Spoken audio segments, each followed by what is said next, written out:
السلام عليكم.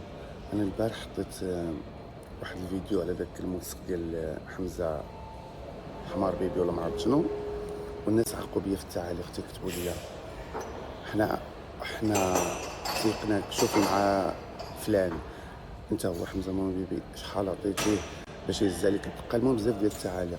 والصراحه شوف، انا اللي فتحت راسي حيت البارح جيت نحط صورته، حطيت صورتي قبل التجميل. ها انا قبل التجميل اقسم بالله لا خرجت على راسي. انا بقيت مستور هنا. هاد الستيل اللي كنت داير، هاد الستيل انا وواحد صاحبتي حتى هي لوبيا كاينه في مراكش سميتها السويريده، كنا دايرين نفس الستيل. شتي اللي كنا دايرين قصه على جنب. والله لا فتحت راسي، اقسم بالله لا فتحت راسي. اش داني نحط صورتي بالغلط؟ انا راه ما تنشوفش مزيان. ها البارح ما كنتش داير نضاضر عليها، حطيت ديك التصويره وانا ما عقدتش وانتم حصلتوني. دابا كي غادي ندير نحيد هاد التصويره باش ما عرفتش، والله ما عرفت، تشوهت ناري قوتها. مخابرات غيشدوني وغيصيفطوني للمغرب واحد 3 سنين 4 سنين. اوف بزاف. شدني نفتح راسي، كنت مستور وجيت حطيت صورتي قوتها على راسي.